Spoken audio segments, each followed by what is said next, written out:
I think that's it. Unless y'all want to talk about Malice in the Palace. Who? Malice. Did y'all see that? Y'all seen the Malice in the Palace, right? Yeah. That was insane. Have you seen the Malice in the Palace? Can you Google that? I know Lennon not a sports fan. So Malice in the Palace, Lennon. Okay, the Detroit Pistons and the Indiana Pacers. They were like rivals at the time because the Pistons were the champions and the Indiana Pacers were like the next team by to take over. So they played each other on like a random like Wednesday night or some shit. That was a good day. And at the end of the game, things got a little feisty. Oh, I remember this. Yeah, you see? Okay. Yeah, I remember. Yeah.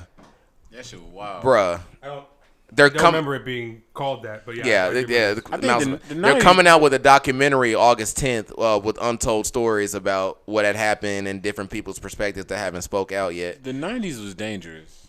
That's the 2000s. Yeah, bro. People don't know that the league just changed. Well, no, I'm saying like that the all right, like 96 to about 2002, bro. It was dangerous. Like shit before then.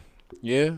Before then, it was extremely physical. Like you could literally, you couldn't fight. I hate when people say you could fight and get away with it. That shit was wild because it was like no one had ever seen the entire stadium fighting before. That shit was wild. Crazy. That shit looked like an international like football, like soccer game or some shit. Like, Niggas was in that hole.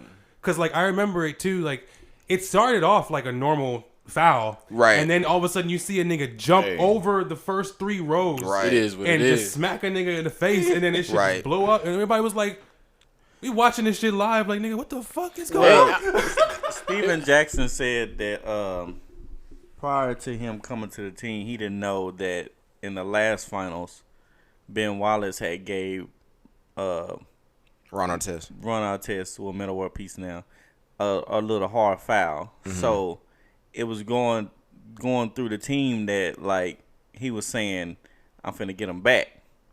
So Steven Jackson had ended up guarding Ben Wallace, but it didn't work. So he was trying to guard Ben Wallace so he couldn't foul him or get his get back, but it didn't work. So Ron Artest ended up fouling him anyways, and then that's when Ben Wallace had, fuck that shit. hit him in the face and stuff. That shit got serious. And he was also saying that Ben Wallace had also lost a family member. That's why it all got right.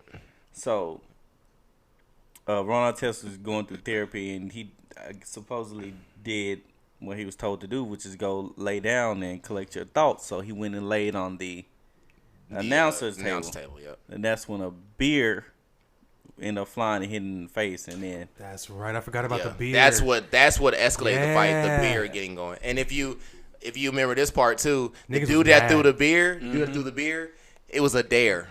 Yeah, it was a dare. He was like, "I bet you won't throw that beer." He actually betted him that he wouldn't throw the beer. He threw the beer. I bet that guy is infamous right now. Bro, it looked like that beer hit him so hard. We're friends now. It looked like that beer hit him so hard though. It didn't hit him hard, but I think it was. Was it a bottle? Or was it was a cup. It was a cup, right? Okay.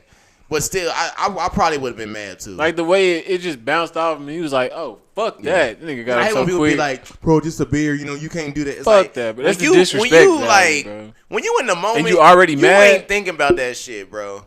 And no, sorry, especially when you hoop, you really be ready to fight, like in the moment. You don't be thinking about that. That nigga ran up that shit so fast, bro. And to hold a grudge for a whole year, a whole year. Oh yeah, you know you ready about that shit. That niggas had issues, bruh. It was like you said, bro. The 90s niggas, it was a different time at that point in the NBA, and that fight is what changed the league. Yeah, they cracked down on a lot of shit after that. The fouls, bruh. Like the player safety, like you can't even have bottles at NBA games no more. Like everything is like cups, like it's just a whole different NBA now because of that fight right there. We should come up with our own documentary. That'd be cool. We gotta get somebody. We got 10 years of history, y'all. Like how, what I'm saying, have a little sit down interviews on how we came up. That'd be fire. Well, you being funny, but that's fire. I'm for real, because if we got it's 5 of us. We have some good material.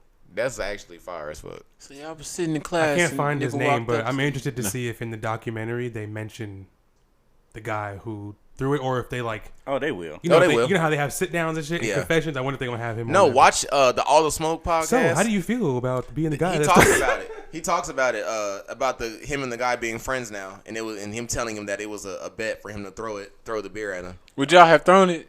No. Hell no. What? You could have gotten arrested for that shit. If it was for money, I probably would have did it. Man, hell. Well, I mean, okay. Let me stop lying. Did he not get arrested for that? He didn't get arrested because it was I think it's because he got hit though. It was so much chaos that they probably didn't know who threw it. They didn't know who threw it at the time. But I'm gonna say this: I wouldn't throw it because I ain't no disrespectful ass nigga like that. But I could see how in the moment he didn't think it was gonna have him jump over and everybody start fighting. Something else you got to think though. Everybody in there was probably fucked up because you got the game and it was already a madness type of atmosphere. It was a rivalry. Drinking. Exactly. Yeah. So that shit was wild though. Yeah. I'll watch it again. What's going on, everybody? Behind the scenes, Lyndon here. Just wanted to stop in and tell you guys thank you for tuning in to another clip or new episode of the 5% Podcast. Make sure you drop a like down below and leave a comment. Let us know how you think we're doing or what topics you want us to discuss. Make sure to follow us on Instagram at the 5% Podcast, as well as like and follow on Facebook for weekly live streams every Friday at 8:30 p.m. See you next time.